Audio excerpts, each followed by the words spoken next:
What's going on, guys? Welcome to the Undeniable Podcast, where we give you the undeniable truth to become an undeniable man. My name is Keefe. I'm here with Kenny and Oscar. Kenny, why don't you introduce yourself to everybody?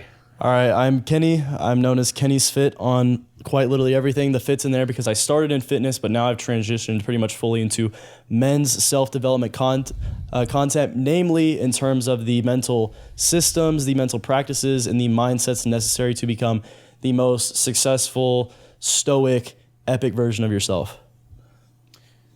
You can go next.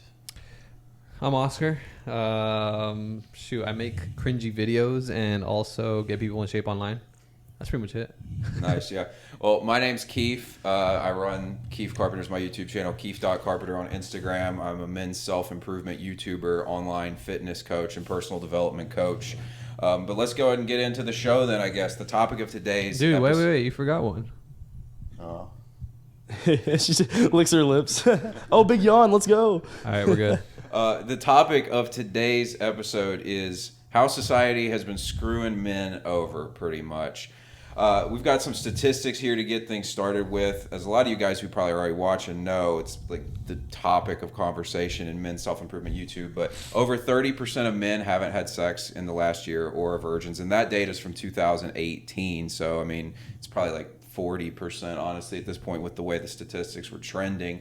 Men's testosterone levels have never been lower, flattening income rates since the 1970s, and jobs that have gone overseas. 1 in 9 working age men aren't even in the workforce in America currently today. 60% of men are single, and I believe, what is it, like 34% of women are single, something like that? Something like that, yeah. In the 30s. Average man's body fat percentage, 21%. 40% of men in their 20s have ED. I mean, that's enough to get us started with, but like, yeah, the situation is bleak. Yeah, and it's bleak, but we're not. Let's get it out of the way that we're not black-pilled. Yeah, I mean, we're pretty actually no. optimistic, but we just need to paint. I actually don't the even picture. know what black pilled is. What's black pilled? Black pill's when you're like this doomer victim who believes that because society is screwing guys over, it means you're screwed. Just gotcha. Like pure pessimistic mindset. It's like a powerless mentality. They just think that like the black pill started with things like appearance and getting girls, and so it's like, oh, because I'm not 6 feet and my hairline's fucked, like I can't get girls, that kind of energy. Okay, gotcha. It's just dumb shit like that. I'm actually, like, as much as I laid those statistics out, one of the biggest things I want to talk about in this episode is how it's still the best time to live ever. Yeah. It's like if you were in the 1950s, it's like, cool, the family unit's intact, but you'd also be getting $1 a day to screw water bottle caps on in a fucking factory. It's like, you got to just roll with the punches and make the most of the situation you're in. Yeah, it's very tricky. And on one end, I think in terms of society, especially in the West, and especially with children, I think the upbringing is designed for men, lower testosterone, demasculinize them, teach them to be more feminine, give them shitty foods, don't teach them about fitness, blur the lines between gender to the point where it's straight confusion, and sets them up for failure. And then on the other end, the reason it's still the best time to be alive is because we're in a building with air conditioning, on a couch, we have blankets, we have food storage, like everything like that. In terms of becoming successful with the internet gives you access to billions of people. So, for example, all of our money is made online. None of us have actual real jobs. But I do understand from a lot of perspectives, and a lot of the people that probably clicked on this, the perspective they have is like, no, this is terrible. This is the worst time to be alive. Like, I would actually trade it for the 50s so I could have my trad wife. I get it, yeah. But I think it's more like, how would you say this? So basically, from what I understand, society has failed men, but has not failed strong men.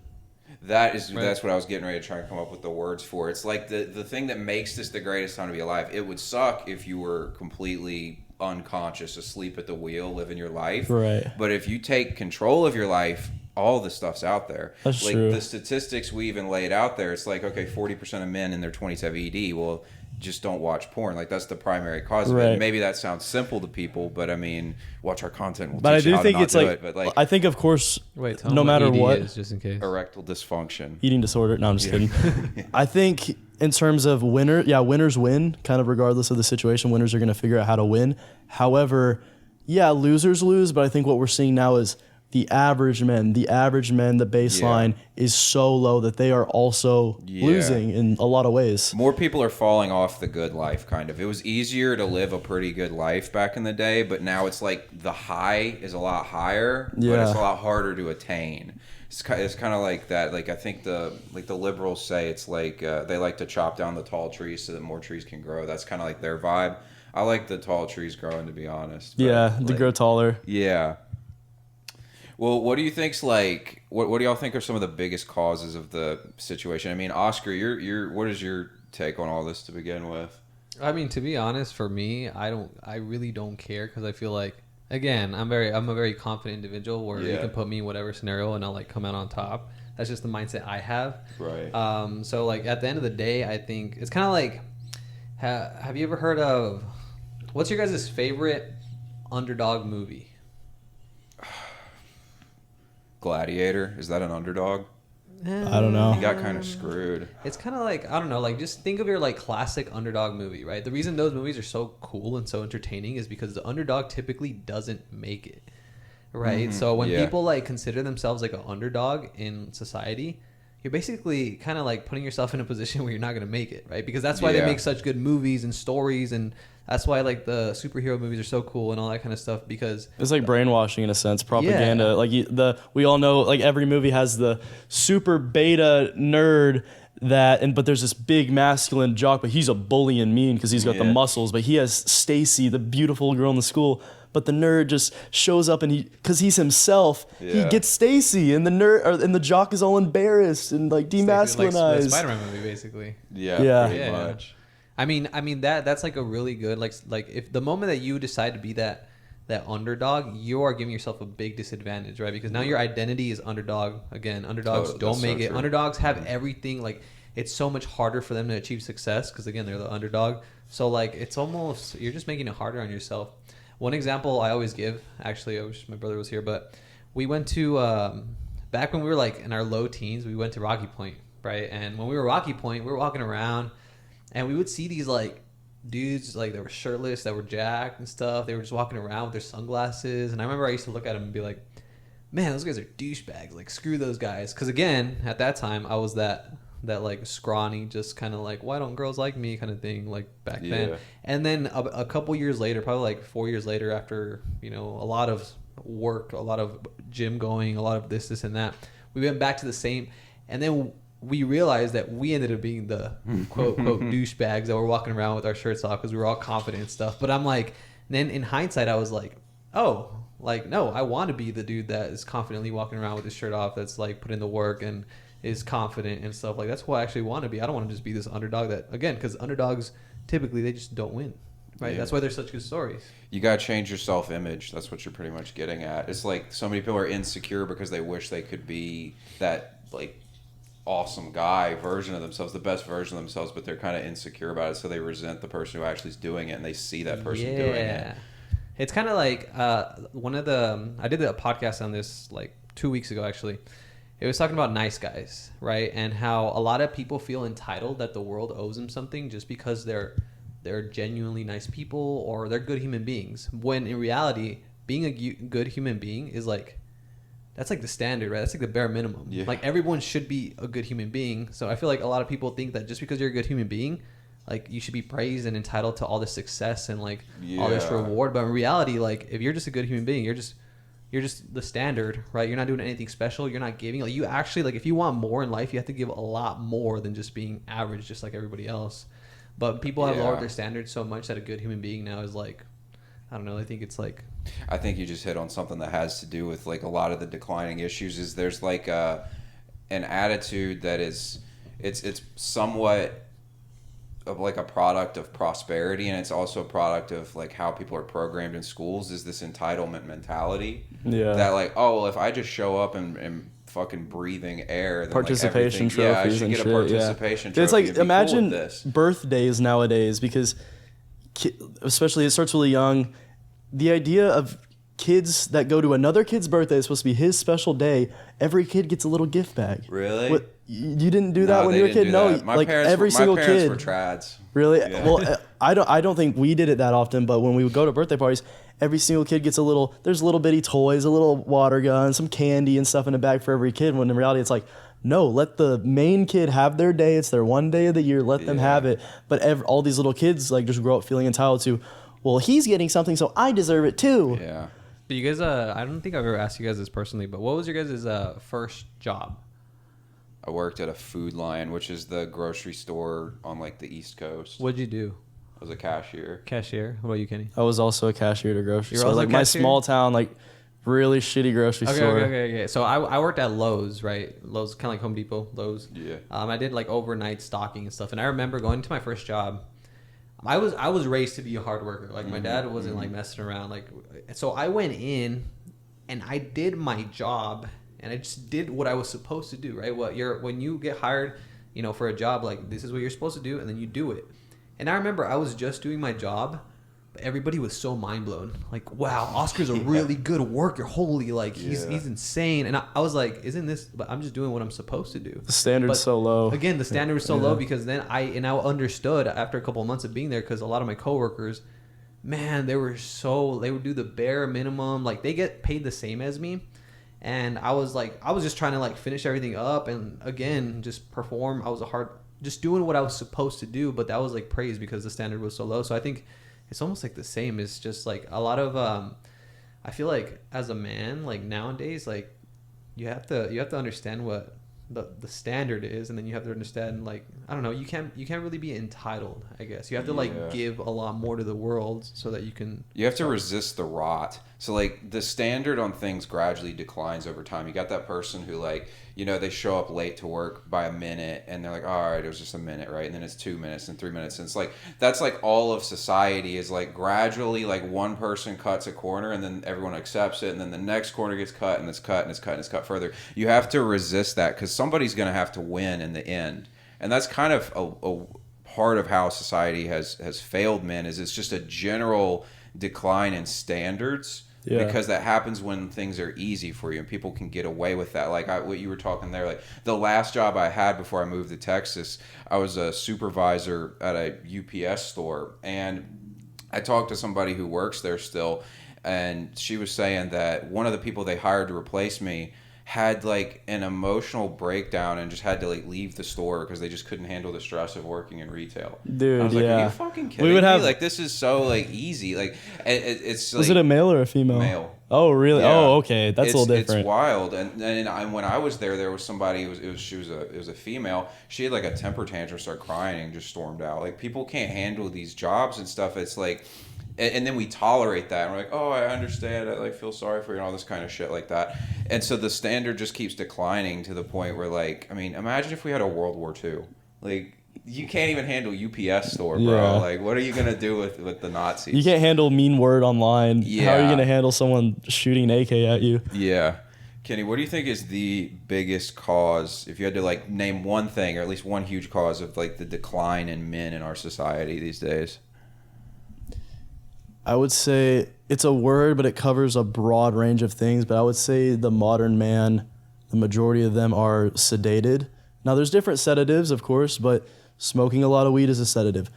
Nutting to porn 3 times a day is an extreme sedative. Playing video games is a sedative, and all the gamers are going to cope. Like, oh, no, it's only 3 hours a week. Yeah. But it's that men are sedated, and because of that, I think it just genuinely lowers their drive for life, which lowers their dopamine, which lowers their masculinity, which probably inadvertently lowers their testosterone. But I would just say modern men are sedated. They lack that drive, that oomph. Yeah, because it's like the dopamine's what's going to motivate you to take action, and we've got so many ways in which you can be sedated.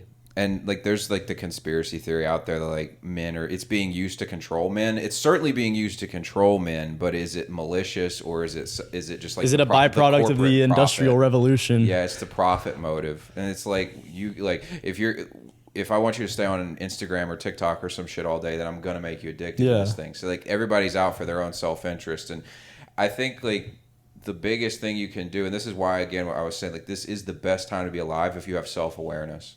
Yeah. Because then you know, and you're like, you can watch it. It's like what Andrew Tate says. He's like, I analyze what the enemy wants me to do. I'm going to botch the quote, but it's like how he analyzes what the enemy wants him to do so he can break the trap and not fall for it. It's like, so you can just watch yourself being addicted to scrolling on fucking social media all day or something, and now you're like, now you know to avoid that because it's self-destructive. If you have self-awareness, you can use these tools because Instagram can be an opportunity for you to meet new people. Like, I knew who you were off of YouTube or Instagram, and that's how we're doing this show right now, pretty much. And or you can use it to go look at girls in thongs. It's like really up to you, and it's.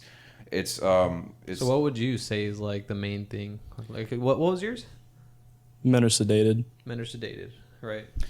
I would say one thing would be a lack of purpose. I just don't think people have lack of purpose. My theory is that for most of human history, we were provided a purpose and a point, and now we're in a situation where, like, we're kind of unshackled. Yeah. Like, you have an extraordinary level of freedom. We have the full freedom to individualize, and most men can't handle it. And like you said, they lack self-awareness, and I think if you lack self-awareness, which is I think that's why I'm so big on mindfulness in my content, because I think mindfulness is like awareness, including self-awareness, focus, and presence. And since men aren't self-aware, they can't dive deep to find and creatively create their own purposes and what they really want, because they're always stuck in the monkey mind default mode network, thinking about stressed about the future, depressed about the past, distracted, never in the moment to really, they don't even, I think Carl Jung said it, I think, and I'm going to botch it, like, but something about most people don't even know themselves. Something like that. It's a banger quote, and that's like botching it, but the idea that the majority of people don't even know who they are. Yeah. Well, Nietzsche said that because God was that central value under which the whole Western society was built, which built your value systems. Once he was eliminated, and like towards the beginning of the 20th century, religion really started to decline. He said that people were going to either become nihilistic or they were going to give into totalitarianism, because people need to have a value system produced for them. And so, and his theory was that in order to, we can't go back to some world we lived in hundreds of years ago. We're going to have to move forward. And so people would have to be capable of creating their own value systems. And I think we're living in a world where people have not been capable of creating their own value systems yet. And in the absence of a great meaning for your life, you're just left with the fact that this is like, it's a mess, it's chaos, and like crazy shit going on all over the place, and it's stressful, and you hate your job, and girls don't want to fuck you, and all this stuff. And so what do? You just watch porn and play video games and stuff. Yeah, we've evolved from, back in the day, our purpose was physical survival. We were always present, we were always aware and mindful, because we had to go hunt a fucking beast and slay it so we could feed our tribe. Yeah. And the women were out picking berries and taking care of the babies and all that. Like, the purposes were just given to you at birth, assigned to you in these little societies, which is good. I don't want to revert back to monkey or anything like that, but I think now the task is we have to survive in the neurotic, like philosophical sense. We have to survive mentally. We're going to survive physically, but I would argue that most people are unconscious or basically dead, the NPCs, and they are not surviving this modern landscape. That's, like I said, they don't know who they are. They haven't created their self. Yeah. And if there's nothing really there, the lights are on, but no one's home. It's like, are you really a person? Are you really living? Yeah, I think that's right. Oscar, if you had like a theory on like, maybe even like, well, you tell me, do you feel like the society is declining in a general sense? Yeah, do you have any experiences with it as well? Like, has society kind of failed you in certain ways as a man? No, I mean, well... So for me, I think I would say one big thing is I feel like convenience is a big thing. Not even just for men, just like in people in general, but like the more convenience, because obviously like as years go by, there's more inventions, there's more new stuff, there's more things that make the world a lot more convenient for people. And I think that could be a good thing. Like you said, like when something new comes out, that's like social media, right? Social media, the idea behind social media is now you can socialize with, you're not just limited to people around you, and you could take advantage of that. You can create a lot of cool friendships like around the world, share pictures, like all this stuff. But with, I think any kind of new invention that brings convenience, there's like a dark side to it. And I think like social media has a big, like now people are addicted to scrolling on social media. They start living into like they start living in the internet world, and not just social media, but we have, I mean, food, right? There's more. It's easier to get food, right? You started off back like when you had to like, again, like hunt your food. Then it turned into, okay, you have you cook food at home. Then you have restaurants. Then you have fast food, and then you have drive-throughs, and then after drive-throughs is like what, Uber Eats, where you can get like food delivered to you. So like the world is kind of going the lazier and lazier route, so where more people are becoming consumers. And when it comes to like stuff like before, you would watch a movie maybe like once a month. Your whole family would get together and go to the movies, and now you have access to all that a lot faster, a lot Most easier. people watch a movie a night after work. Yeah, exactly. And like, or maybe they'll just binge it the whole day. They have their day off and they'll spend their entire, because they can. Before you couldn't, but now you can. And if you use it like wisely, right? Maybe you just like limit yourself to, okay, I had a productive day at work. Okay, cool. But most people don't do that, right? They're just like depressed from their life, so they'll just they'll binge a show for, all of Saturday and Sunday, and then they're like not looking forward to their job on Monday, and then rinse and repeat. So I think a lot of people, because of all this convenience out there, more people are taking advantage of it, or it's taking advantage of them. And that's why less people are like, again, chasing their goals, taking care of themselves. I think that ties into the belief that, and everyone says it, I believe it, that our monkey brains are not evolved to be able to handle all these stimulus and the dopamine and the shows and the video games and the porn. Like, our brains are not wired to handle seeing 100 women within a few clicks, like more women in a day than men saw in their entire lives naked. We're not wired for that.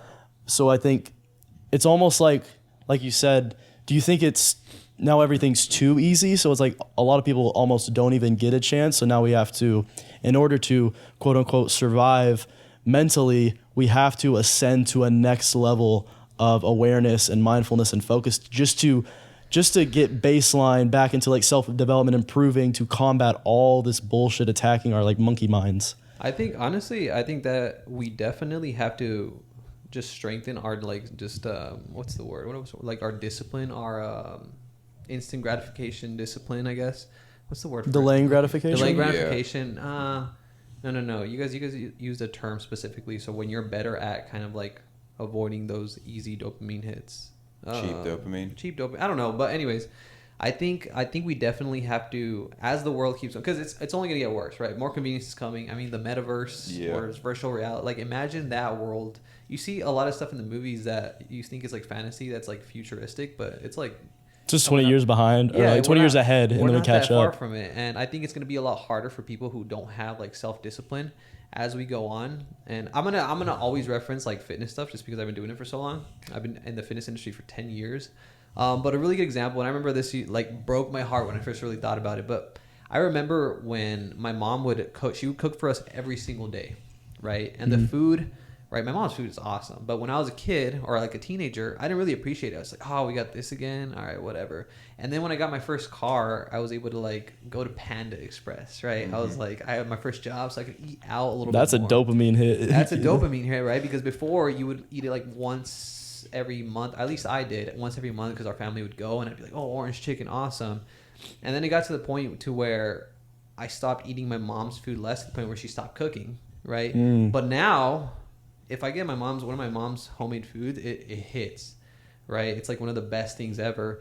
And so I think it's like in any case, and a lot of people are like, oh, it's like a common culture where people are like, oh, just be happy, just do what you want to do, like enjoy, just if you want to binge that show. But it's like the same thing as like, hey, if cocaine makes you feel good, just do it. It's fine. At the end of the day, let people enjoy things. Let people enjoy it. Like, you only get to live once. Like, just have cocaine. Try. Get addicted. Throw your life away. Screw it. If that makes you happy. Like, that's how it sounds like when people talk about, like, hey, if you want that cake, just eat it, even though you already had like, 3 cakes that week. It's like, just eat. Like, and it turns into that. And I think that's when people start getting weaker and weaker. Again, in the moment they feel good, but it's kind of like the whole. They're not willing to endure a little bit of pain to avoid like long-term suffering, if that makes sense. I think what you were touching on there is like with the consumerism, that's another huge one that I think is a really big problem. I made this point in a video one time that the dark side of capitalism is that it produces a group of people who are entitled consumers, because capitalism, the good thing about it is it encourages people to solve other people's problems. Like, you get paid for providing value to other people, but what it also creates is this incentive where we constantly make everybody's life easier, and it creates this effect where everybody's looking for the next product to solve other problems, the next politician to solve other problems. Like democracy, capitalism, they're all kind of set up to, let me solve your problems for you.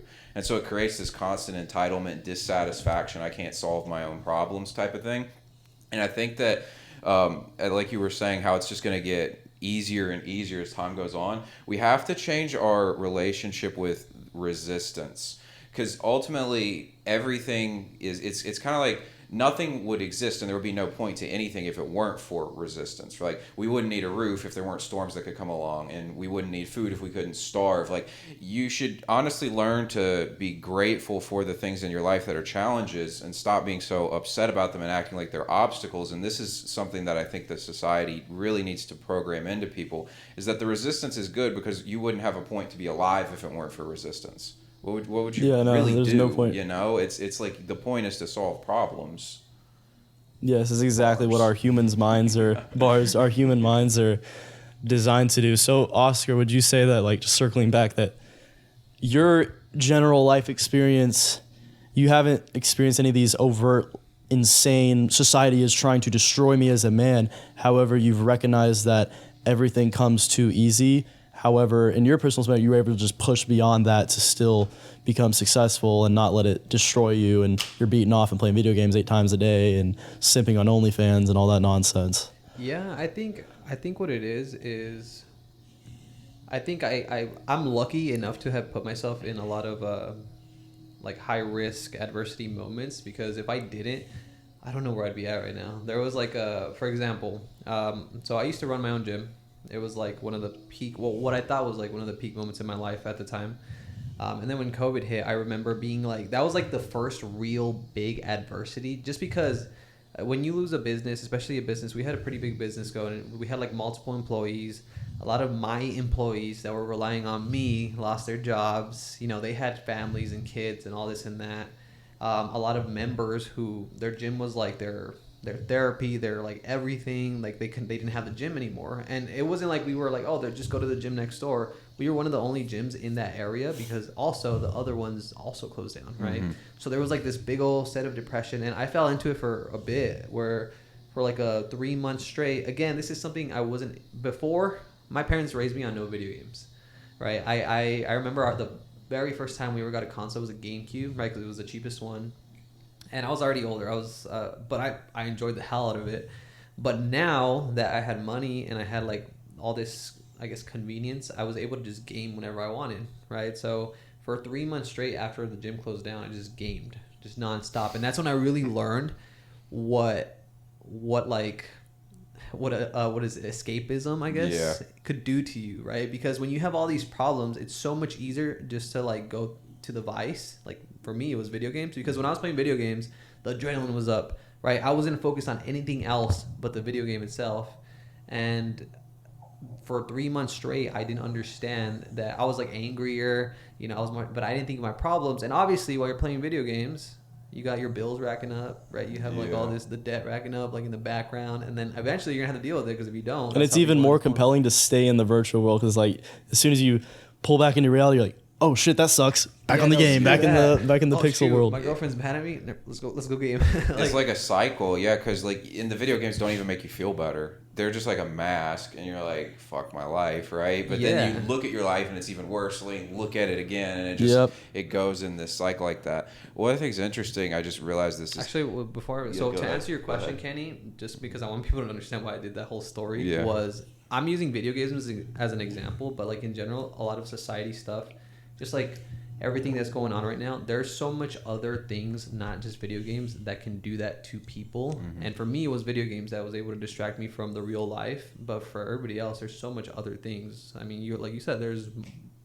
higher quality pornography, right? There's freaking trashier food out there. You guys can list a couple. What are other things that people can use as vices?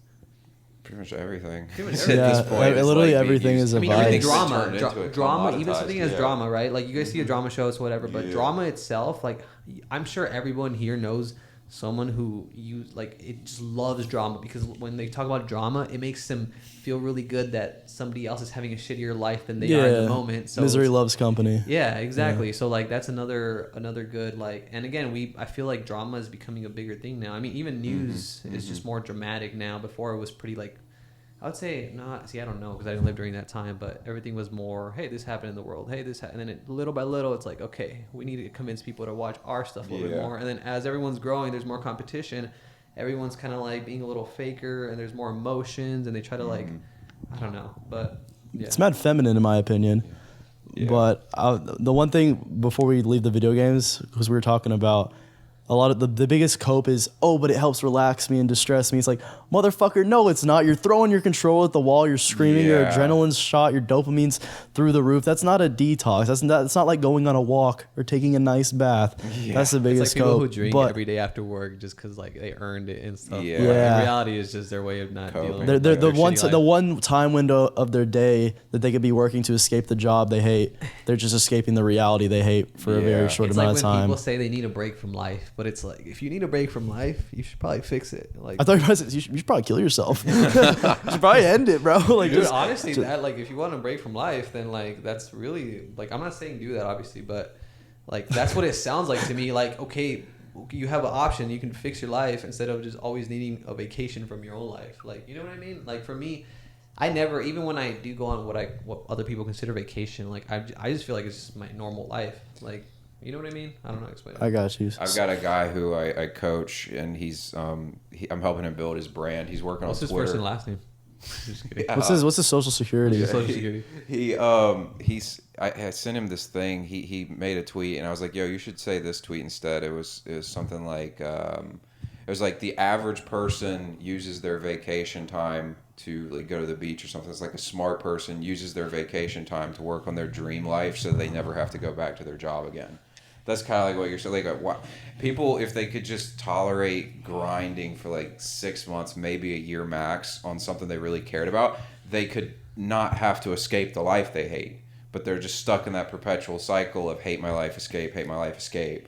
What was your, since we got Oscars, how did, or if anything, how do you feel like society as a whole and like all these different factors we've talked about and haven't even touched on yet affected you and was failing you in your upbringing and in your life?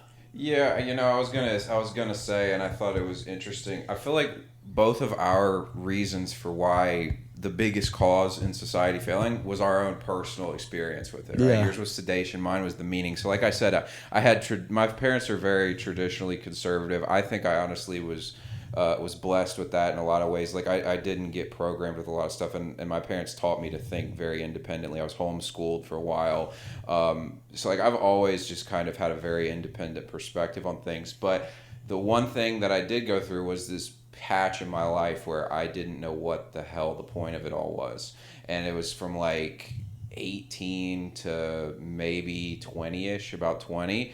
And during that time, I ended up just turning into, like, I got drunk 5 nights a week, smoked weed every day. Damn. I should have gotten 3 or 4 DUIs, crashed my car a few times, Holy shit. failed college classes, just spent all my money, like, just dumb, like, shit. And I was actually scripting a video today, and I was talking about this sort of just, when you're drifting in life, you become extremely careless with your life because it doesn't really, like, you don't know what the point of it is. So you're just like, weird stuff just starts to happen. This is extremely reckless, like crashing your car all the time. I don't know how it happened. It's like, yeah, okay, but I'm like in a ditch, or some shit. So like, I just had all this crazy stuff happening. It came, I think, out of like, I just felt completely like nihilistic. And I think it's interesting, during that time, I was also like an atheist and a socialist, because I feel like that goes with lacking meaning in your life. You turn into this like, Yeah, you hit the nail on the head with that one, bro. The double whammy. You turn into this like Reddit. you turn into this like mad nihilistic person,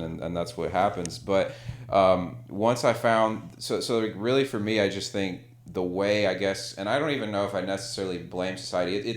I don't blame society in the sense of I was a victim of it, of more of just the nature of the world we're living in today is that it doesn't produce a value system for you. And the beauty of that is you can create your own, but the bad thing is if you don't know what it is, then you wind up like me running around just getting DUIs and going crazy and shit.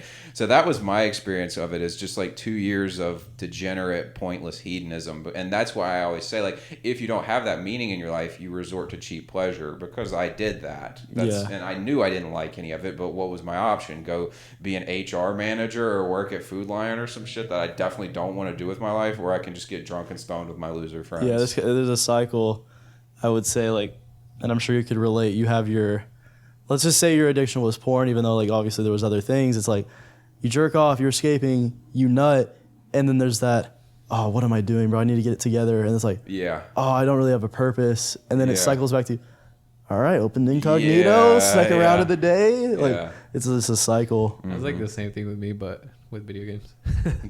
I can relate to I was never like I don't know what chronic. Coomer? What is it? Coomer? What does that mean?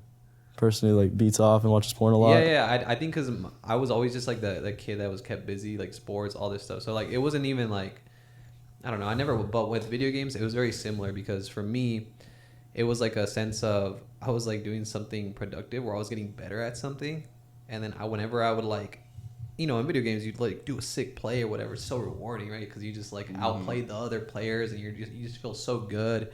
So it was like it was the same thing. It was kind of like that same trap where you have like a high dopamine, you feel really good, but then after you're done with the video game, you're like, dang, my life is shit. You recognize that it wasn't real, because video games presses all the right buttons in terms of how we're wired, the progression, the aggression, in terms of like, oh, maybe you're playing a war game and you're quite literally going to war, fighting for survival and all this, and it's awesome because it's flipping all the right switches, and then you turn it off and you realize, oh, those switches weren't real. I could have been like, there's real switches we could be flipping, but oh, I did virtual ones that don't fucking matter. I'm still in the same. You can't be. I mean, maybe eventually with the metaverse, when we're in our pods eating bugs and just glued in 24/7, maybe all of a sudden the pixels will have meaning to certain people. But as of right now, you turn it off and you're just like, oh, I'm still at square one. Yeah, no, and I feel like there are certain things. I think with anything, if you really like whatever you like, right? Maybe it is freaking, I don't know. Maybe it's porn. Maybe it's video games. Like, if you want to be the best at something, then okay, cool, right? Video gamers, I mean, there's gamers out there that make a lot of money, right? They have a crazy lifestyle. But the tricky part about some of these things is, like, there's a very little chance that you're going to make it, because so little people make it. And if you don't make it, you really don't have anything, right? If I become really good at a video game, but I don't become pro, then I put in all this effort and work, and then it's just like... Exactly. Versus other skills, you become really good at something. You're really good at even basketball. It's like, but you're not in the NBA. Oh, but you're a really successful one-on-one basketball coach for like college athletes or something like that. At least you're athletic. At least you're in shape. Yeah, the skill will transfer into other things. Yeah. Gaming's the one where it's like, dude, if you don't make it, dude, that fucking sucks. Like, you're just a loser. Like, it's just it breeds losers. And I can relate so much because for years, like at least 5 years, my current channel was a gaming channel, and I was so convinced that, oh, I'm gonna make it. I'm gonna join FaZe. I'm gonna make all these gaming content creators. All this, I'm gonna make it. And thank God, like, I discovered the gym. I lost interest with gaming about simultaneously, and then I pivoted. But if I didn't pivot, who knows? I could have a regular ass job, still getting on with the boys after getting off at 5 and having that little pipe drip streaming to like 5 people, because I lacked the self-awareness to realize this isn't going anywhere. I need to pivot. Like, I could have been like, oh, I have skills in editing and this and that, thumbnail design, and I probably could have been making money in that at like 15, but instead I was trying to hit a trick shot on Black Ops for like 5 hours to 12 hours a day. Damn, bro. What do you think? And I don't even know if we're going off topic, but I'll ask it, and then if it's off topic, let me know. But what do you think is the reason why? Because most people, I think there's like 2 paths, right?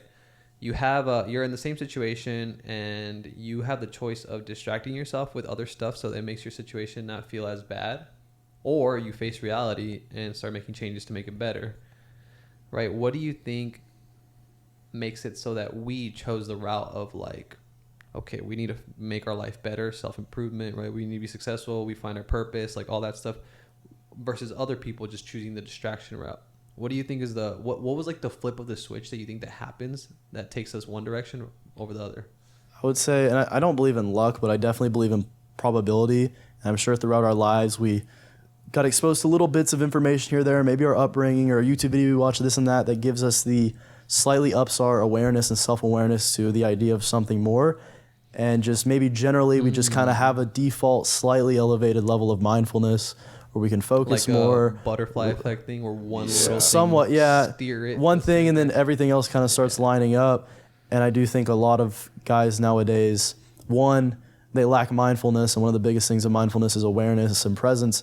So they don't really realize what they're doing. They don't really realize that their monkey mind, their ego is taking control of them and leading them down the dark things. And I would say the other half is just the sheer dopaminergic induced addiction that basically all these pleasures cause.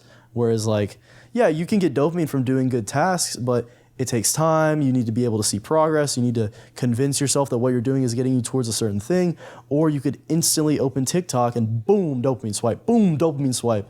And it just triggers our monkey mind and the networks of our brain that create addictions. So I'd say it's the combination of both is probably. That's funny because with the environment, like something happens in your life that steered you in a certain direction that might be the reason why you're in a much better spot now versus, you know, crappier spot that could have went. I definitely think that like every time, in order to like feel like we have a little bit more control, I think decisions, like every time you make a decision, I don't think there is like I think you can go either way, and whatever side ends up winning, like ends up like creating that trickle effect, that butterfly effect, taking you the right direction. Every decision you make every single day, at every moment, a lot of those little decisions can steer your life a certain direction. So it's like the difference between a person who is deciding whether they should get a gym membership right now or not. Like it's 50-50. They can pick either or, but this time they just happen to decide to go to the gym and just right. And maybe they fall off track or whatever, but maybe that leads into them trying it again, or maybe they see a little bit of success, or maybe they have a good experience. And then now it starts going one direction, and they keep making decisions, kind of going that direction, and then bam, bam, bam, bam. So I think, like, for me at least, I think it's big on decisions. Okay, Which is similar to what you said. I would say the key to that is navigate, which takes a lot of self-awareness, a lot of presence, and certain degrees of focus, discipline, whatever, what have you. But if you can just navigate life as often as you can, like tuning back into the present and navigating with as much intention as possible, that's what's going to set you up. Because, yeah, we have a bunch of little bitty decisions that seem insignificant, but if we're navigating our day-to-day with, we have to establish it, we have to figure it out, what do we want, understand the self, but with a very deep intention. That's where the with purpose everything. comes in. Yeah, and your purpose is probably one of the best drivers. There's other drivers that could be a little more shallow and can still propel you, but the ability to be present in every little decision, there's intention in it. So it's like, if you really are struggling with like NoFap and you have the option to like take a cold shower or NoFap, and if you really focus as much intention into it as possible, I think the probability of you choosing to touch the wiener goes down significantly versus when you're just kind of like, oh yeah, I'll do this, yeah, like, you know. It's kind of like if somebody wanted to become, because you make a good point. Like if you have your purpose, if you have some kind of a purpose, and every decision that you make, you can almost ask yourself, okay, this decision, does this decision align with the purpose? And then you're much more likely to make that 50-50 more like a 60-40, where you're going to go to the 60% because that one is a little bit closer to the route of your purpose. Maybe it's you want to become the best basketball player, ever, so you decide to send video games, or should I go hit legs? I don't know. Yeah. This is like a simple decision. I'm sure there's other decisions that you can make if you want to be a better basketball player, but pick up a ball versus, go to the bar or whatever. Watch the...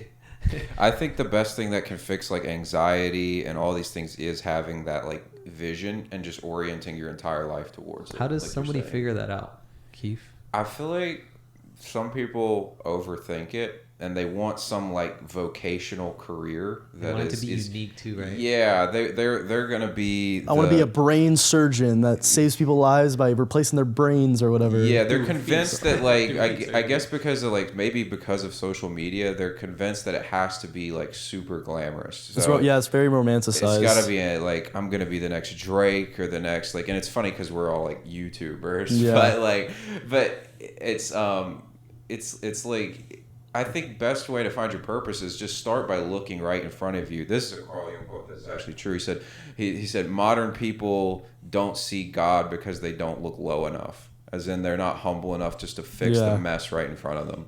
And so like they wanna be brain surgeons or rappers or I don't know, athletes, and there's fine with it. Like dream on, bro. I'm not hating on that, but like it's like sometimes like I'll get guys who are commenting like, man, I just can't figure out what to do with my life. And I'm like, bro, you are a virgin who's out of shape with a job you hate. It's like there's plenty to do right there, brother. Like, can we just make that you're a on little level better? 1, bro. Just worry about getting level 1 out of the like way. start with like, how about like save $100 a month? That would be better than going in debt $100 a month. And how about, I don't know, hit the gym. Simple decisions like you said right there. So like they could look and just say like, okay, what's the 2.0 version of me going to look like in 6 months? Because 6 months is going to arrive and you're going to look like what you made of the decisions you made right now, whether they were the good ones or the bad ones, those momentary decisions you were talking about. So like you watch this show, you hear what I'm saying right now, and you just go, okay, that was cool, on to the next video. Or you say, you know what, I'm going to go hit the gym and maybe I'm going to research what's my career going to be here rather than working at Wendy's for the rest of my life. You know, I think that's how you find the vision, and then the vision opens up step by step to you, and then maybe some of you will be called to do something super incredible with your life. And I think we also maybe as a society have to like change even how we define successful, because like we do this with women. Like women can't be successful if they're mothers now. They have to be like career boss bitches or whatever, which is so like, backwards in my opinion. And it's like even the same with guys. It's like you can't be successful if you're just like you know, financially independent masculine dude who's like handling his shit. It's like you've got to be like the top G or something like that. And like I love Andrew Tate. I think that's dope as hell, but not everybody's meant for that life. Who's Andrew Tate? But for people who don't know, bro. Yeah, I think the one person. Yeah, I was gonna say nobody. Yeah. I feel like a good way to describe that too, because I think people confuse purpose with, because most people are operating almost entirely in their day in like the default mode network in their monkey mind, which means the ego is steering the ship, not the true self deep down. It's their ego controlling everything. And of course the ego wants these romanticized titles, and they think achieving this title is my purpose, when in reality, if you worked on dissolving and controlling the ego and changing it, you would realize that that's not the case. Like, there's plenty of people that get the dream job and hate it, and they're not fulfilled.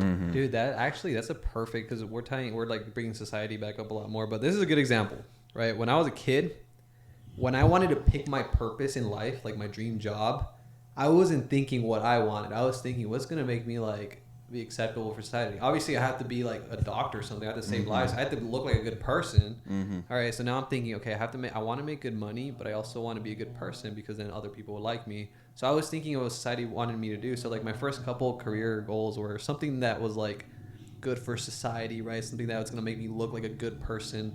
I'm saving lives. I'm helping people as a doctor or whatever, right? And what ends up happening is you pick these, you make these decisions based on society, what society wants you to do, and then you end up doing it, and then you hate it, and then you like are struggling to figure out why you can't finish school because something's like fighting you because you don't really like the subject you're doing, you don't really like the career going down, so it's so much harder. And then finally when you figure it out, you're like, I don't know, a couple $1,000 in debt, and then you're like, you know what, no, I'm gonna do what I want to do. I want to be successful at it, and then that money that I make from being successful at it, I'm gonna use it to help my mom, dad, family, you know, this. Then you can start giving back, and ultimately that makes you a lot better for society than going the route of, hey, I'm gonna become a doctor because that's a good person and I make good money and I look successful and so on. So yeah, that's a good point. I think it also that brought to mind something called circumambulation, which is this idea that in order to find out who you are, you're like, it's like you're in the center here, and like you're kind of like gradually circling closer to who you are, but you can't figure out, like you can't get closer to who you are unless you just keep taking steps. If you stay right where you're at, you're never going to figure it out. So like going to be the doctor or pursuing what other people taught you, said you should do, you go down that route and you get closer to like that purpose. But if you just sit there saying, I don't know what to do with my purpose, it's like, well, try something and you'll get closer. Yeah, people want, like you're saying, it's kind of described like a spiral into the center. People want the answer that's the straight line in the Yeah. middle that does not exist Yeah. whatsoever. Like the answer, their purpose in life is just going to come to them eventually. So they're just sitting there patiently waiting for it. Yeah. I do, and I think even the idea of purpose is too romanticizing. The idea of doing your passion, bro, like you got to follow your passions and romanticize, because I think we have, as men at least, I don't want to speak for women, but we have these baseline necessary things for fulfillment that could be like the most base purpose before we do any individualistic purposes. And I would say the biggest thing is probably like physical health, of course, and having a decent physique. But the main thing I would say is financial freedom. So yeah, there's like all these different jobs and whatnot, but the idea of financial freedom, because if not, if you could be a slave to debt, your boss, the government, all these different things. And I don't think there's true freedom and escape from all that, like escaping the matrix. The matrix is always going to be there, but you can get this giant financial buffer that finally allows you to not have money problems, de-stress from all that. You're a little more free to move around, try different things, like take advantage of things because you have financial freedom. So I think if you don't have those grounds covered of basic health and financial freedom, at least to an extent, then you shouldn't be worried about some divine God-given purpose, because it's like, bro, cover the baseline first, please. Even if that purpose showed up, you wouldn't be ready for it. Yeah, exactly. What are you going to do? Like, oh, I'm meant to, like, I don't know, build some massive business that's going to, like, feed all of Haiti or some shit. It's like, bro, you can't even pay rent. Yeah, like, what are we doing here? This is ridiculous. That's a good point, though, the whole romanticizing of purpose, because you also, like, I feel like a lot of people don't understand that you can have multiple purposes. It's not just like one that's just like, oh my God, finally, there it is. Like, there's a lot of other things that you can do just like with your life. It'll always evolve too, because eventually, I like the idea of playing the infinite game. So there is no such thing as like fully, I fulfilled, like the Homs video, I fulfilled my purpose. Because once you get there, you're going to be like, you're going to look around for 2 seconds and be like, ah, nice. And it's like, yeah, I want to do this now. All right, like the next purpose has spawned in, because I want to keep running, even if it's a hamster. I want to keep running. I want to play the infinite game, because that's when I'm present in the moment and happy in a sense, because I'm feeling progression compared to, at 30, you think you fulfilled your purpose at 30 and now you're kind of just fucking off.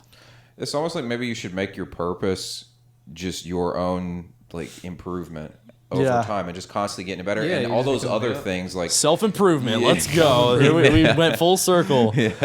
And like, instead of thinking your career is your purpose, think of that just like as a mission.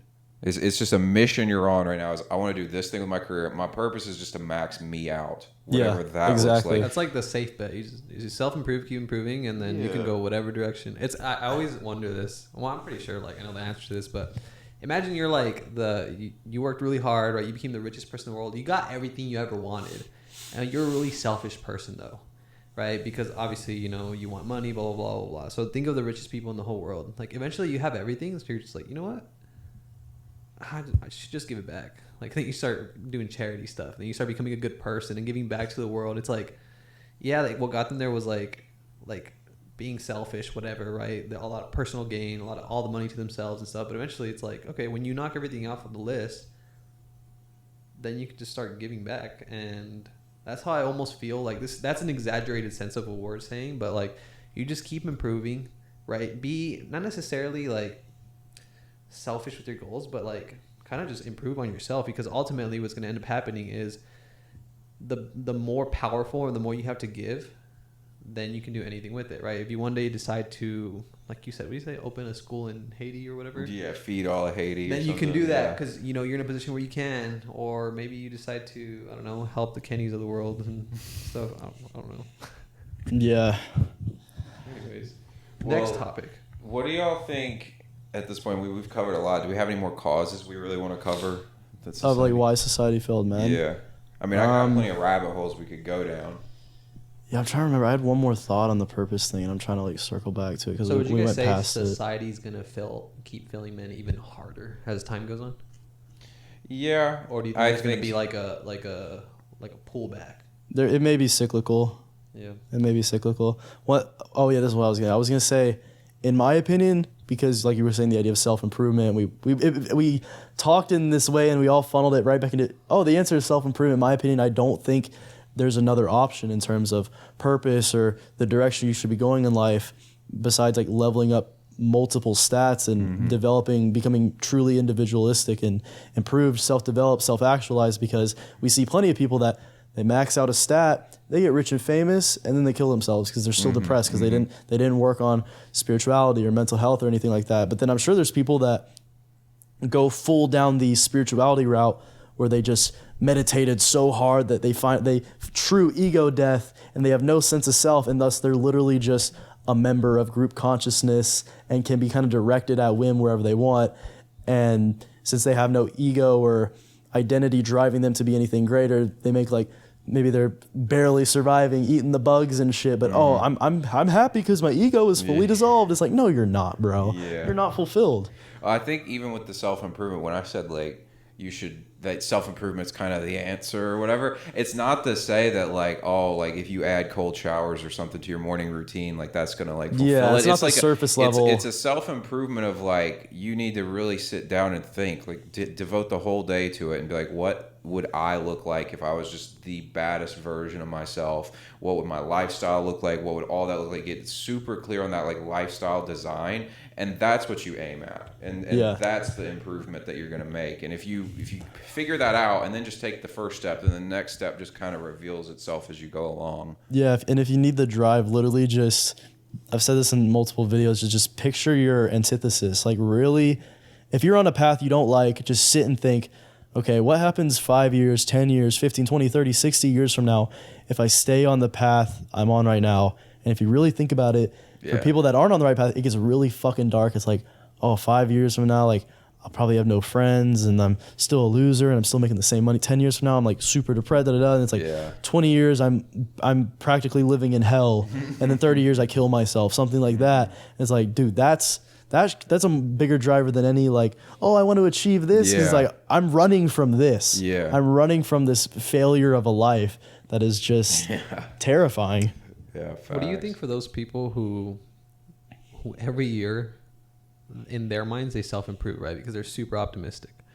Like maybe they lost friends. They're like, you know what? It's a good thing because, you know, I consider myself like, hey, this past year I learned a lot from losing those friends. And like they always take the perspective of optimism, so they're always self-improving. Like for example, I know a couple of people who I would not say that they're happy, but if you ask them every year, they're very optimistic. No, I've like improved, I'm a better person than I was last year.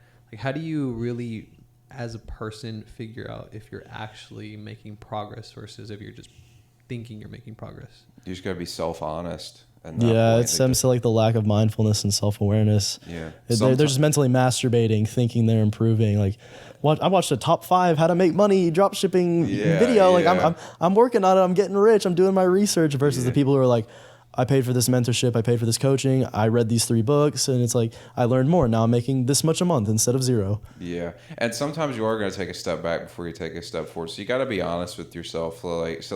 If you're just like, man, I learned a lot this year, and this is why probably it's good to have goals too. So like you set the goal that, I don't know, make $10,000 a month by the end of the year, and you get there and you haven't made an extra dollar off anything. You're like, well, I learned a lot. It's like, all right, you're kind of BSing yourself on that. So maybe you need like a couple of things to at least measure it. Yeah, you need measurements, and then you also just need to be honest with yourself. Be like, and everything really, and in a sense, everything is a growing experience. So like even if you get to the end, you're like, wow, I really just messed this whole year up. Like this did not go well at all.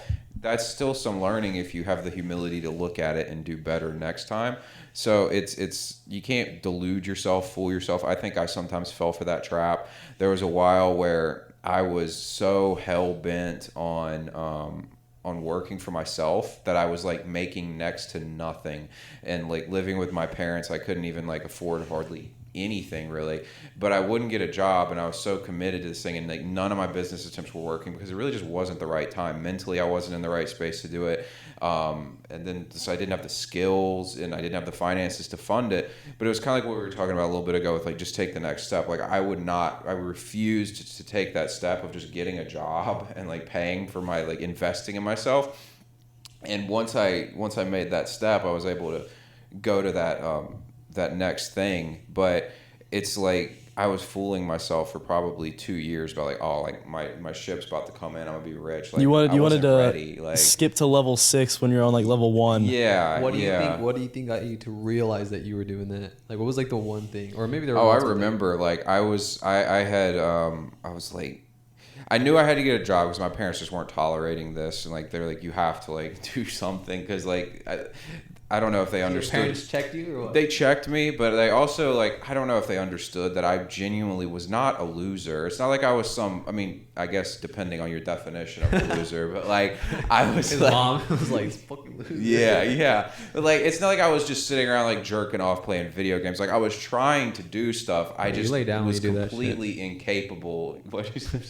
I was like, so I ended up getting like they kind of checked me on it, and they were like, "Yo, like." Okay, we can't keep paying your credit card bill off for you here and like racking up debt that you owe us and stuff like that. Helping you out. Yeah. Well, they weren't letting it just completely slide though. They were like tallying up how much I owed them, but like they were covering my like $200 credit card bill some, but which is so bad. Like I couldn't even afford a $200 credit card bill, but I swear I was gonna make it. Like I right that moment.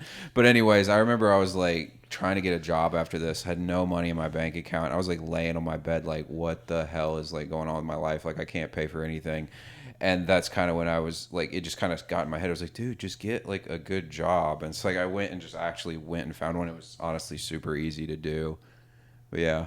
Nice. That was very similar actually to me in the sense of, so when I lost my gym, that's when I had the reality check that, hey, like when your job goes, you got nothing. Like I felt when the gym went away, everything I've been working on was just gone, like poof.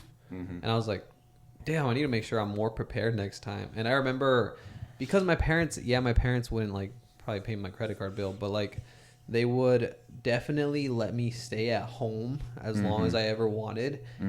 I moved literally across the country because I was like, I cannot have that safety net. Otherwise I'm going to take advantage of it. So that's why I decided to move to Houston. And again, it forced me to kind of like grow up a little bit and get my shit together that way.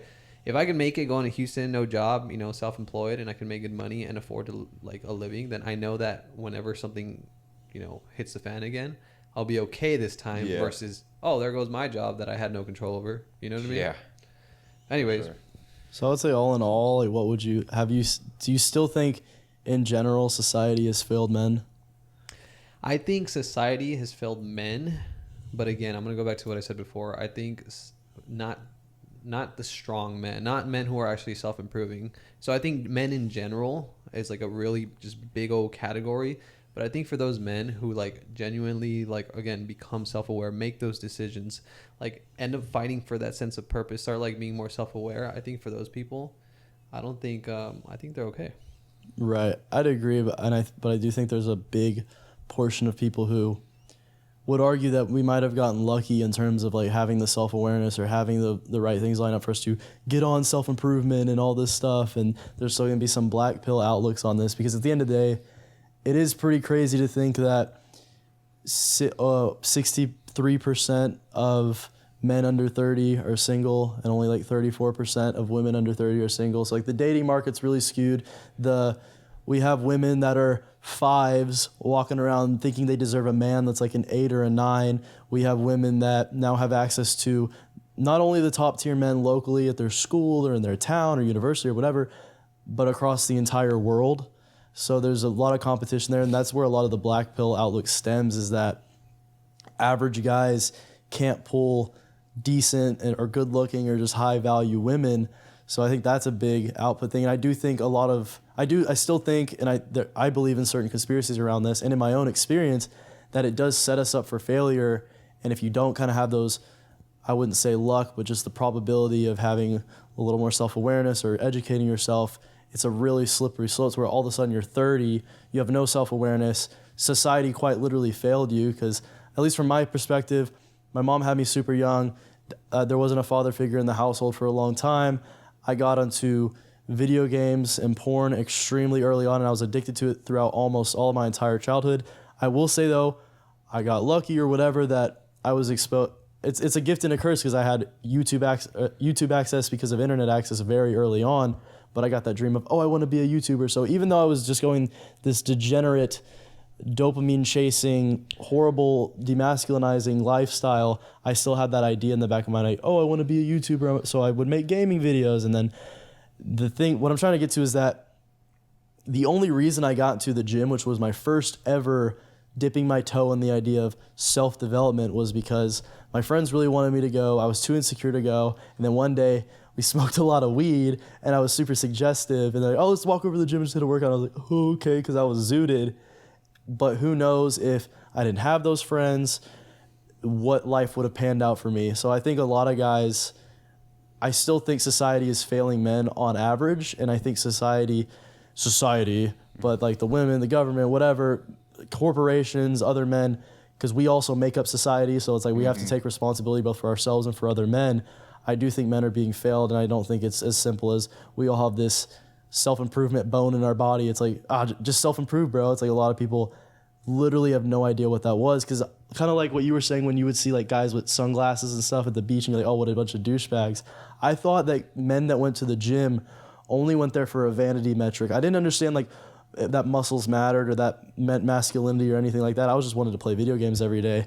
And I thought that men that went to the gym and were jacked are just narcissistic douchebags. And I thought the women that were attracted to that were whores. Because like, why would you be attracted to that? You should be attracted to their personality. And it's like, I could go back in time and be like, bro, what the fuck is your personality? Watching porn 5 times a day and spinning in circles on Black Ops? Like, so I just wanted to play devil's advocate for a moment and think that, society kind of do be cringe. Yeah, I got a lot to say about that, honestly. Because, well, one, I guess you could say on a general level, society perhaps fails men and women in the fact that it doesn't provide that idea of like the meaning. It doesn't provide you those values right off the bat, and so you're thrown out there. It's like figure it out. Yeah, so it doesn't provide you that start. But here we all are, and the thing is, like, I would tell you, and I've been making this point lately because I think it's important. Everybody, we all live in this space on the internet where we think everybody's consuming the same content as us because it's our algorithm getting fed back to us. Y'all don't realize sometimes there's like this massive sea of content out here. And so truthfully, like, let's say this podcast just went absolutely viral and got 1 million views. That would be a huge success. Mr. Beast gets 100 million views on a video, right? So you might be watching this, you're like, society failed men. Not everybody can be one of those top level men. It's like, well, by watching this, you're already in the top 1%. And like, do you really think that Mr. Beast's viewers are out there like self-improving? No, hell no. That should give everyone that, because at the end of the day, we're not going to fix all of the world. And I just want to fix the people that watch my content. We just want to fix the people that watch this content. But if you're watching this right now and you believe in self-development and all this, you should be confident, because we just described it. Look at your fucking competition, bro. They suck. They're fucking beta. They're jerking off. They can't pull bitches. They just... And I wanted to make that point because you were saying like, well, like they might be saying, well, we had the self-awareness to like fix this problem. It's like, well, now you do. You're listening to this. And it's like, we were in your shoes. Like you just said, you were like a porn addict stoner before you went to the gym. I was DUIs and like wasting my life away and stuff. And you were playing video games for a while when your gym went down and stuff like that. Like, everybody has those rough patches, and like, all right, here's your introduction to get it together, and you are one of the fortunate few who has this information in front of them. What were you going to add? Because I know you said you had a lot to say. Yeah, so I mean, for me, what I think, it's tricky because obviously we speak to specific people, like kind of a little bit more ourselves, but I feel like who are like us determining like what other people want to is also tricky, right? Because somebody might just not want the life that we want at all. Like they don't have no interest in a lot of the stuff that we have interest in. Maybe they're perfectly happy with what they have. Maybe they've never experienced more, so they don't understand like they rather just like live the life that they're living right now. So I think it gets very tricky. I think you have to go like really in depth when it comes to has society failed men in general. I think yes. I think it will continue to. Just, again, men in general. But I think if people want what we want, then, or are in our position where they become self-aware, they want to self-improve, then you're going to come out on top anyways. But not everybody's going to want what we want. Even though, like, for me, it's my, like, I can't even fathom, like, the thought of someone not, like, wanting to improve and, like, all the goals that I have. Like, I feel like everybody should do it. But I feel like not everybody is like that. Like, there's people, for example, this is unrelated, but my dad... ever since, like, he was on a mission of not really ever to be, like, a baller or anything like that. Like, he legit, and this sounds so weird, but he just wanted family. Like, that's all he wanted. So, like, literally his life's purpose was family, like growing a family, finding a good wife, and like that's a great kids. purpose too. Like that's super It's wholesome. a great purpose. We need that. We need families. Bro, my dad's one of the, like, again, I would say the best dad in the world, because he was the dad that his like dopamine hit was playing with his kids, you know, instead of like all this other stuff that a lot of other people would like choose over like playing with and because of that, now you're here striving for like these big things. Like he would take us all 3 little kids who again have all this energy and want to do all that, like all of us on bikes, imagine taking 3 kids out all on their little bikes and they're all like reckless, but he had full control. Again, he would dedicate himself to it. He would take us out, play baseball, but like that was his like life's purpose. His biggest thing was like sit down at the table, everybody eat together. And that's just one example of, again, I respect him so much for that, and hopefully at one point like I have a sense of that, but like there's a lot of other stuff that I'm like thriving for that my dad wouldn't, just because again that's not important to him. He had like, so, and I think this is just one example, but I feel like there's a lot of other men out there who don't want the exact same things that we want, and maybe they're just happy in like their small town, just like living life. And again, it goes back into the do you want to know you're in like a cage, or do you want to know you're trapped? Like that goes into like the whole red pill, blue pill thing. Like or would you rather just stay there? You're perfectly happy. You don't want to know what more is like, because you don't want to. It's kind of like when you see what kind of a body you can have when you get into fitness, when you finally feel good and you have all this energy because you start eating healthy, then you know what it feels like to have a true energy. So then when you fall off track, you feel like trash, but in reality, that's just how you used to function. That's how you used to live your life like that all the time, but you just didn't know that. But now that you've experienced what eating healthy and the energy you get from like eating whole foods and like all that kind of stuff, exercising, it's hard to go back to your trashy self. Or again, at the time you didn't know, because you never experienced that level of energy before. Yeah, that reminds me of like we were talking about earlier with the purpose thing. Is like people glamorizing purpose. It's like your dad's purpose was that, which some people call simple, but it's just like you don't have to be like a rock star to be on your purpose. Like you can have something like that, and that's totally fine. Yeah, I agree. I think it's like and even with the self-improvement, it's like that's why I said self-improvement isn't about cold showers. It's about knowing what you want from your life and creating that. And so like your father knew that his self-improvement was being the best dad he could be. It might not be like stacking bread to the same degree of like somebody who's obsessed with money or something, but actually, that was his self-improvement. A good example is I never understood why someone would rather be behind the camera than in front of the camera. Right? Because I'm like, no, just be be the star. Like that's so much better. But like then when I talk to certain people and they're like, hell no, I would not want to be the star. Like more people who know of you, you don't have like your privacy, like all this and that, and like all this that goes into. I've been like, I don't know, not binging, but like I've always been a fan of like Michael Jordan. I like see like, okay, I want to be the Michael Jordan. I want to be the star. But then he talks about all the stuff that comes with being the star, right? Those celebrities that have all this attention, they don't have privacy. They can't do certain things that most people can do. So that's why a lot of people rather be the writers of movies, you know, like the producers instead of the actors and actresses, the people that like, there's a burden that comes with being the star sometimes. So I think that's kind of how it goes too. Like for me, I'm like, no, just like be self-employed. It's so much better. There's something, but like at the same time, I know the struggle.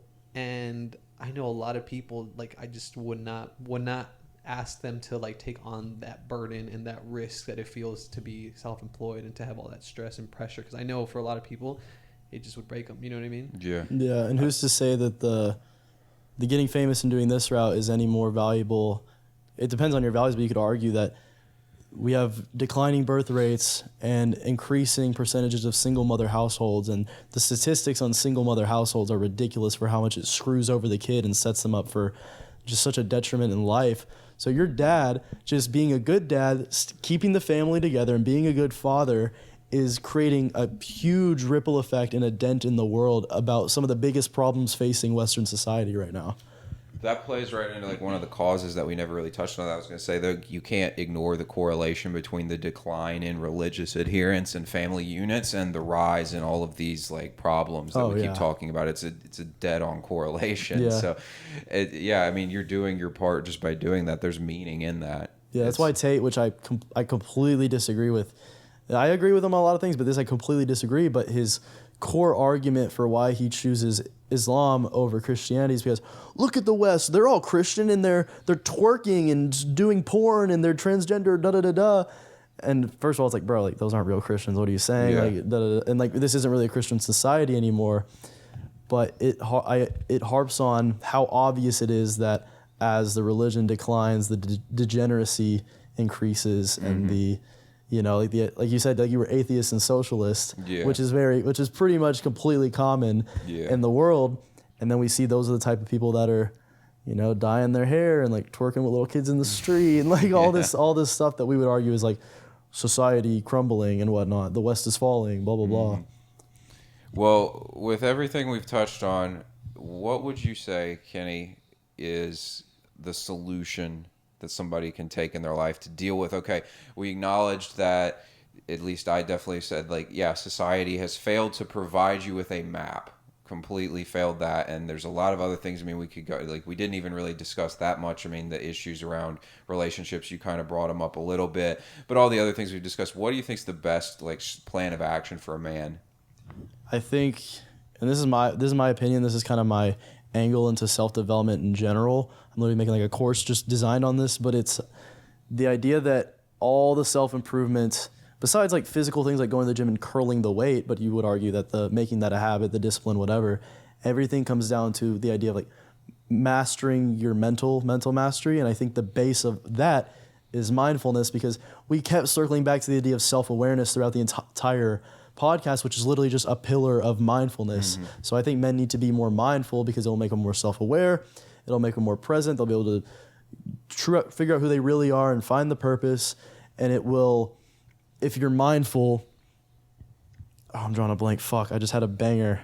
Hang on, I'm going to find it. Oh, if you're mindful, that drastically increases your ability to be stoic, because instead of an emotion coming in and it pops in, it's negative, and you just identify with it instantly and it wreaks havoc, and it makes your reality hell for, it could be days, months, weeks, years, and you have depression and you're taking these pills that alter your brain and like the terrible rabbit hole that'll take you down, versus if you're truly mindful and you practice it and you're truly stoic because you're mindful, the emotion comes in and you have like this pulled back perspective of an observer, and you're like, okay, that just popped in. That is not me. I don't have to identify with it. I don't even have to act on it. And you can focus on it, see how it makes you feel. And when you do that, it's like meditating. When a thought pops in, it kind of just dissolves. It evaporates. It's like if there was a scary shadow on the wall and you shined a flashlight on it, it just fucking dissipates. It evaporates. So I think men in general just need to start to become more self-aware and mindful, and that will ripple effect into all their aspects of making good habits, being more disciplined, being more stoic, yada, yada, yada. That's at least me. But what about you?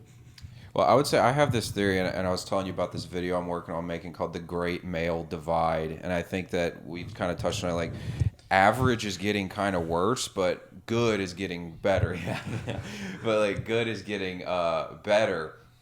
And so the key is just to get into that group where things are getting better, because like that's all you can really do. And my theory on how you do that is you master self-control. And for me, self-control breaks down into goals plus consciousness or awareness plus discipline equals self-control.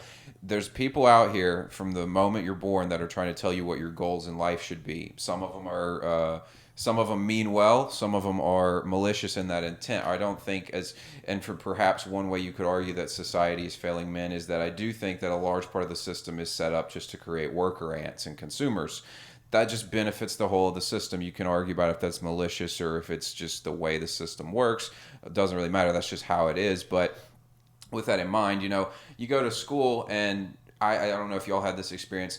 They tell you, they're like, okay, here's how much money you make if you go to high school, like just a high school diploma. You make $37,000 a year on average. And here's how much you make if you get a 4-year degree. It's $47,000 a year. So they're both garbage numbers, but it's still like they throw this at you. And the point they're trying to make to you is like, hey, go get in debt, go to college, and like work in the system that way. And like you can be a more higher paid worker ant, essentially. They never come in and say, okay, here's a breakdown of people who are financially free, and here's the things they do. They tell you. So they're in not even in a forceful way, just in a way that like with smoke and mirrors, they kind of cloak the truth to you, and they guide you towards goals that they think will serve their purposes, which is okay. Like there's a lot of talk, we need more STEM people because we need more engineers and stuff to compete with China. Like they're trying to funnel you into what they want, and that's fine. We probably do need more STEM employees. We need as soon as or there's a bunch of pillars in terms, like the Ray Dalio, the main principles, but when the progression or when the productivity starts declining, that's when other countries their productivity increase, and that's when they start to pass you. We see that where the US dollar and the yuan or whatever are like neck and neck now, because China's been mad productive, and our productivity has probably increased a lot, the Industrial Revolution, and then it starts declining because everyone's making more money and more complacent. Like there's no incentive to be more productive. And so you get like the goals side of it, of the self-control thing, is you can't have self-control if you don't even control your own goals. And so the step one is getting that vision that we've all talked about. Step two is the consciousness, pretty much what you covered, like having the awareness of, again, like how people are trying to manipulate you and direct you and control you, and even the awareness of things like social media and porn and how these things are set up to destroy you. There's all these traps out here set up to destroy you. And then finally having the discipline, because the discipline is the thing you're going to need to consistently show up, to consistently not fall into these pitfalls and take the action necessary. If you have those three things, you'll be fine. It doesn't mean, I don't think we're ever going to live in a world where society is set up for every single person to succeed and be free. If everyone's a winner, no one's a winner. Yeah, that's not the point. So like, there's always going to be more losers than winners, and all you can do is, I'd say, take that formula and figure out how to be successful in your life. What do you got, Oscar? Dang, bro. Great male divide. Where are you putting this video? I'm going to be putting it on my channel. It'll probably come out in like a week or so. Oh, shoot. I'm super excited for that. Definitely know. Let me know when that drops. I think to subscribe with notifications on and watch it. Definitely hit the bell icon, guys, so you don't miss it. I feel like that's what anyone would do, right? Just subscribe and like before. Yeah, definitely. Cool. Yeah, no, mine's I'd say my solution is I'm gonna like just start from the very beginning, just like make it as simple as possible. But you need to like literally give yourself a moment where you take everything out, you take your cell phone out, you take music out, like all these other stuff that doesn't really matter. Sit with yourself for a little bit and figure out who you want to be. Like try to figure out who exactly. And a lot of people, I'll ask them, who do you want to be? And they don't really have an answer. But when you sit down and you're thinking about this, think of people who you look up to, people who you admire, and think, man, what does that person have that I want? And then little by little, maybe you have 3 people that you admire. Maybe it's, I don't know, Michael Jordan or like a famous singer or whatever it is. But like there's certain things about them that you like. Take all those characteristics and you start if you can take those characteristics and you start building who you want to be. And maybe you're like, Oscar, I don't even admire anybody. Like I don't even know where to start. Then maybe start with who you do not want to be. And get as far from that as you possibly can. Yeah, the antithesis. Yeah. Exactly. And once you do that, once you figure out who you want to be, every decision that you make from there on out should go of the direction of the person that you want to be. Again, as simple as possible, just have a moment to yourself, figure out who you want to be, and make decisions that take you that route of the person that you want to be in 3, 5 years, 10 years, what you want to be known as, so on and so forth.